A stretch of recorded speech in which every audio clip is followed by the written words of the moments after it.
Good morning all of you. तो जैसा कि आपकी क्लास 10th में टॉपिक जो आपका लेसन फर्स्ट है, चैप्टर फर्स्ट है फिजिक्स में, वो आपका है प्रकाश का अपवर्तन तथा परावर्तन। उसमें आपको प्रकाश का अपवर्तन क्या है, परावर्तन क्या है, प्रकाश किसे कहते हैं, प्रकाश के गुण, अपवर्तन और परावर्तन के नियम, उसके बाद क्रांति कोण, प्रकाश की किरणें समांतर आती हैं तो क्या होता है, मुख्य फोकस से होकर आती हैं क्या होता है, वक्रता खेल से होकर आती हैं क्या होता है, इन सब के बारे में बताया गया। कल आपको टॉपिक बताया था क्रांति कोण, क्रिटिकल एंगल क्या है।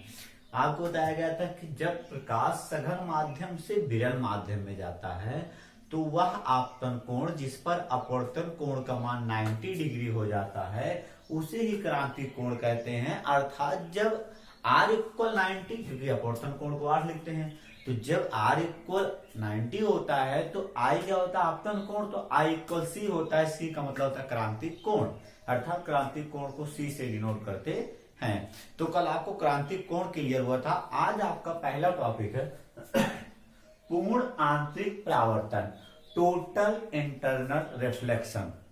तो टोटल इंटरनल रिफ्लेक्शन क्या है, अर्थात पूर्ण आंतरिक परावर्तन क्या है कि जब प्रकाश यानी लाइट सघन माध्यम से विरल माध्यम में जाता है और आपतन कोण का मान क्रांतिक कोण से अधिक हो जाता है तो प्रकाश की किरणें अपवर्तन के पश्चात उसी माध्यम में वापस लौट आती हैं। इसी घटना को पूर्ण आंतरिक परावर्तन कहते हैं। अर्थात आप सीधे सीधे कह सकते हैं कि जब आपतन कोण का मान क्रांतिक कोण से अधिक होता है तो प्रकाश की किरणें उसी माध्यम में वापस आ जाती हैं, अपवर्तन के पश्चात उसी माध्यम में वापस आ जाती हैं। इसी घटना को पूर्ण आंतरिक परावर्तन कहते हैं।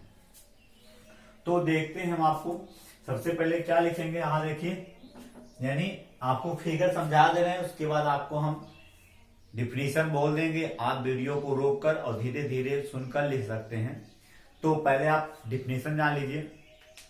क्रांतिक कोण क्या है, पूर्ण आंतरिक परावर्तन क्या है, टोटल इंटरनल रिफ्लेक्शन, कि जब आपतन कोण का मान क्रांतिक कोण से अधिक होता है तो प्रकाश की किरणें अपवर्तन के पश्चात उसी माध्यम में वापस लौट आती हैं। इसी घटना को पूर्ण आंतरिक परावर्तन कहते हैं।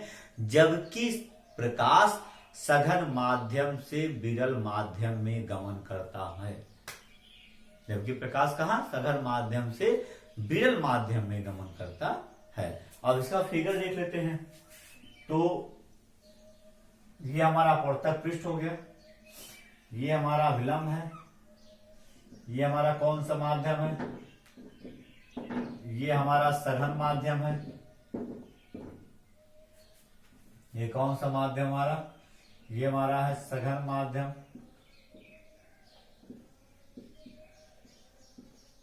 और ये हमारा कौन सा माध्यम है, विरल माध्यम।